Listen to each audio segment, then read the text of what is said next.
Teshidale. Today we are looking at the next of these practices on seeking flexibility. So on page 35 in Yeshe Lama. Third, in seeking flexibility, one places a stick or other support in front of oneself while reciting Hong Hong. Imagine that an unceasing chain of hongs rises up from the base of the support, gradually wrapping itself around the stick all the way up to the tip, where the lead hong stands erect. Focusing one's attention there, slowly and melodiously chant Hong. When becoming tired, once again concentrate upon each hong dissolving back into the other and finally gathering into one's heart. Relax.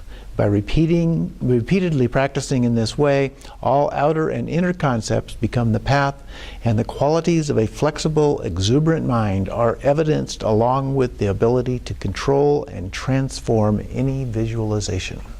It's a lot of power. And so this one, we visualize the stick out in front of us, and then as they come out, they just wrap around and go up to the top.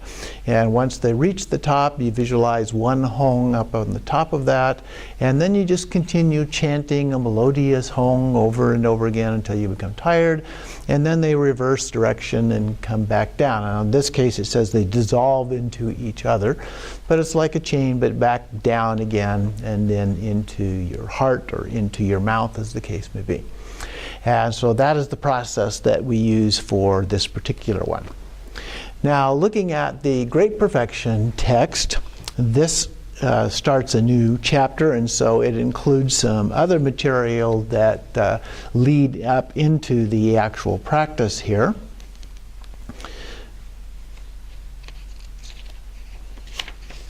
So this is chapter 12, Malleability and Taking to the Road. So we're focused here on the malleability aspect of this, and it begins, as some of the other chapters have, with a little discussion on how to receive the teachings. And so it says, listen carefully with a one-pointed mind, and then cites from the Jataka tales, Study is a lamp that dispels the darkness of ignorance, a supreme jewel that cannot be stolen by a thief or anyone else, and a weapon that conquers all that is thoroughly afflicting. It is the supreme companion that illuminates the methods and key instructions. It is the supreme gift when one meets with realized beings. It will delight those who are learned in the midst of an assembly and overwhelm one's opponents like the light of the sun. The guides will offer praise, and the impure will be cleared away. So that's a nice description of the power of these practices when you pay attention, you focus on what is being done, and learn the practices by actually doing them. And it continues at the bottom of the page, until karma and the afflictions have been done away with, we need to pacify them along by following the guru superior to ourselves. This is how we must attain superior qualities. So we all can find someone who is superior to ourselves in terms of their experience and the quality of their instructions and so forth. And so then we are able to take advantage of that benefit from their generosity and so forth. And at the conclusion of the paragraph here on top of page 90, it talks about the resolve and diligent exertion, or the joyful effort that is required on our part in order to do this. The next section talks about the 3 kayas and the 5 perfections. Now, these are not the first of the 6 perfections, but the 5 perfections that we've been talking about previously from this text.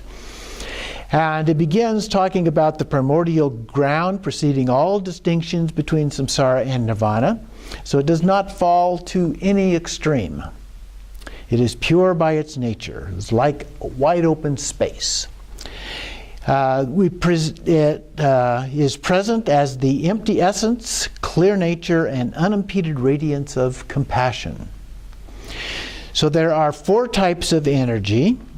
And these 4 set compassion, the essence of awareness, into motion, which then manifests externally. So the compassion being referred to in this context is actually bodhicitta, and the ultimate bodhicitta.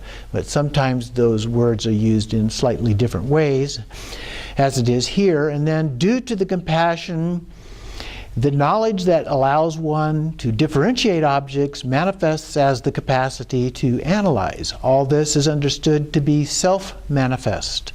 Awareness recognizes itself, and the primordial ground is self-liberated. This is the awakening of Samattabhadra. So here we are going from an essence to a concept of Samattabhadra, because that essence is in fact Samattabhadra, but in this case putting that label on it creates a slightly different point of view here, and so that then becomes a form of relative truth, if you will, rather than absolute truth. The wisdom abides within the realm of Dharmakaya. So now we go into the three kayas, the first one being Dharmakaya, the precious sphere of spontaneous presence. It neither meets nor parts from appearances of the natural nature and compassion. The perfect teachers, so now we go into the five perfections here, the perfect teachers are Samattabhadra and Samattabhadri. Samattabhadra is the king of self-knowing awareness. Samattabhadri is the wisdom of equality, the nature of which does not change or fluctuate with the four times being past, present, future, and the time beyond time. Dharmakaya self-manifests as a realm of luminosity within the primordial ground, enacting appearances of the three kayas. The environments where beings live and the teachers who appear manifest from the Sambhogakaya and Nirmanakaya. The vast Sambhogakaya appears out of the display of the apparent aspect of the profound Sambhogakaya through the five perfections. So the perfect place in this context is the completely pure, richly arrayed realm. The perfect teacher is Vairocana, and then it goes on with a description of Vairocana, fairly detailed.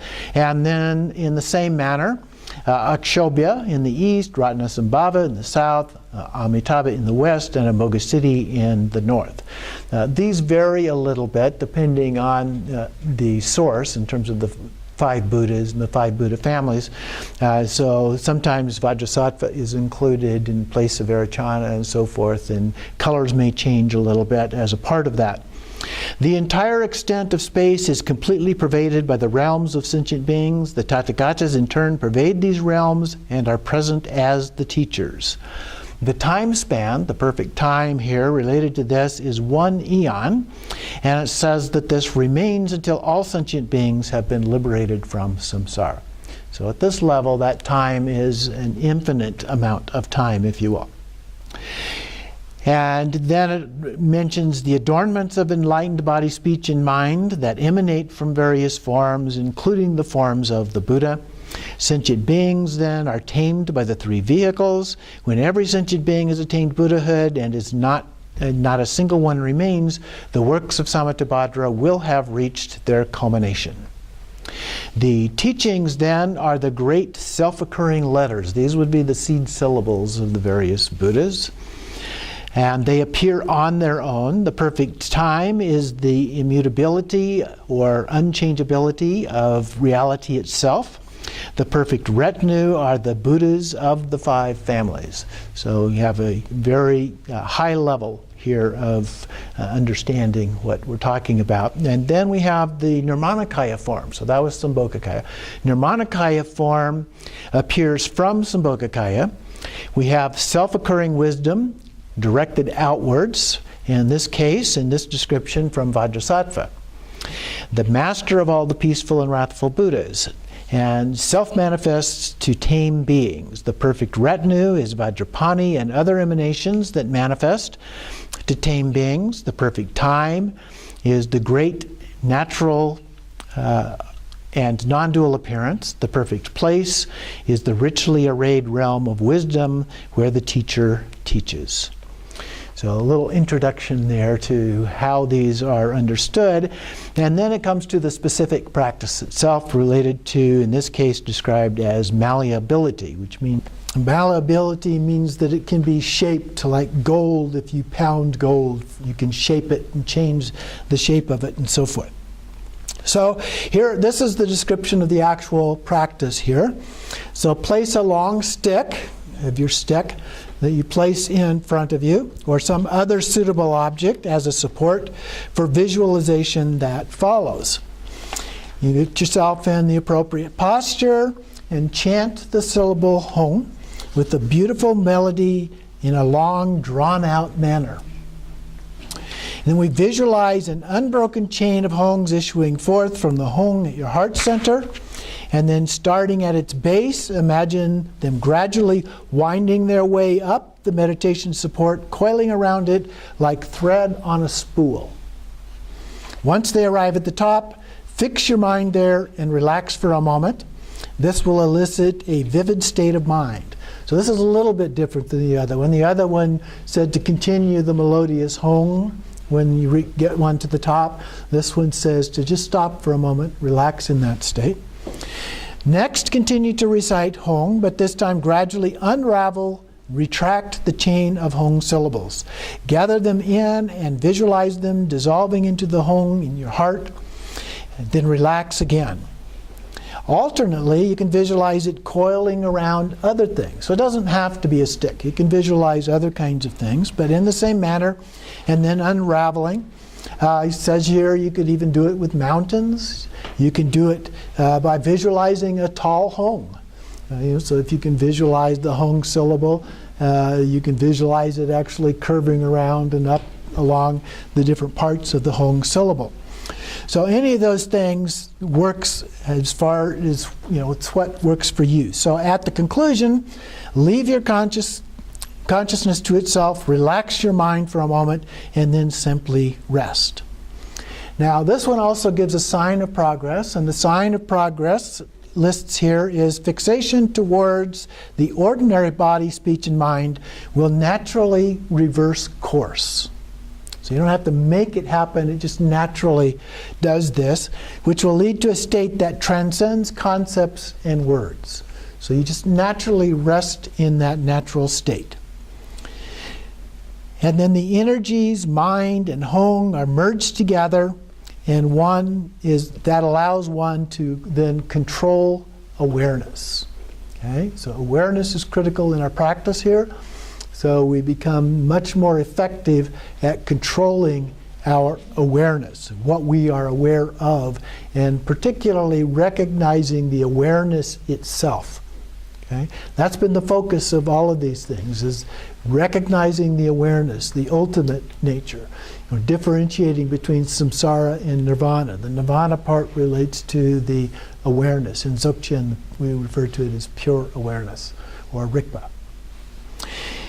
So then we have the ability to transform our awareness into anything at all.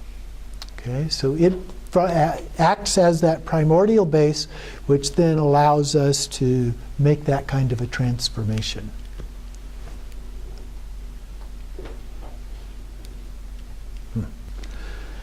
The practice then in the handout is training in pliability. Uses a slightly different word here.